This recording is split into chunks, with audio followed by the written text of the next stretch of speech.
Psalm 73 includes this striking phrase about the ungodly. Tush, say they, how should God perceive it? Is there knowledge in the Most High? These words reflect a common view of God as being detached and disinterested. In formal terms, this is sometimes called deism, which accepts that God has brought the world into being, but then leaves it to its own devices. The psalmist is honest in saying, "Yea, and I had almost said even as they." And we too might on occasion feel the same. But the Christian faith is based firmly on the belief that God is not detached and disinterested. Indeed, he comes to be with us in the person of Jesus Christ, and so he does perceive and experience all things alongside us. This is never a heavy-handed presence. Rather, God's love frees us to make our own response as we respond to his nearness. Truly God is loving unto Israel, even unto such as are of a clean heart. Nevertheless, my feet were almost gone, my treadings had well nigh slipped. And why I was grieved at the wicked, I do also see the ungodly in such prosperity. For they are in no peril of death, but are lusty and strong. They come in no misfortune like other folk, neither are they plagued like other men. And this is the cause that they are so holden with pride, and overwhelmed with cruelty. Their eyes swell with fatness, and they do even what they lust. They corrupt other and speak of wicked blasphemy. Their talking is against the Most High. For they stretch forth their mouth unto the heaven, and their tongue goeth through the world. Therefore fall the people unto them, and thereout suck they no small advantage. Tush, say they, how should God perceive it? Is there knowledge in the Most High?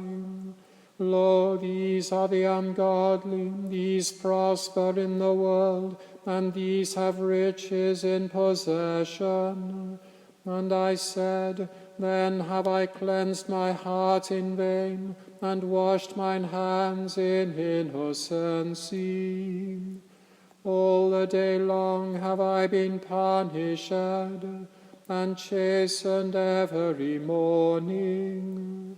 Yea, and I had almost said even as they, but lo, then I should have condemned the generation of thy children.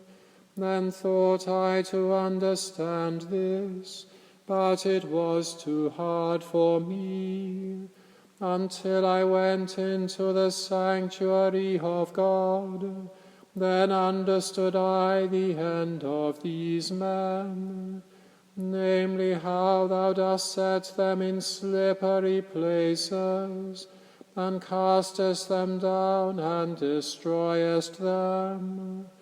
Oh, how suddenly do they consume, perish, and come to a fearful end. Yea, even like as a dream when one awaketh, so shalt thou make their image to vanish out of the city. Thus my heart was grieved, and it went even through my reins. So foolish was I and ignorant, even as it were a beast before thee. Nevertheless, I am always by thee, for thou hast holden me by my right hand. Thou shalt guide me with thy counsel, and after that receive me with glory. Whom have I in heaven but thee? And there is none upon earth that I desire in comparison of thee. My flesh and my heart faileth, but God is the strength of my heart and my portion forever. For lo, they that forsake thee shall perish. Thou hast destroyed all them that commit fornication against thee. But it is good for me to hold me fast by God, to put my trust in the Lord God, and to speak of all thy works in the gates of the daughter of Zion.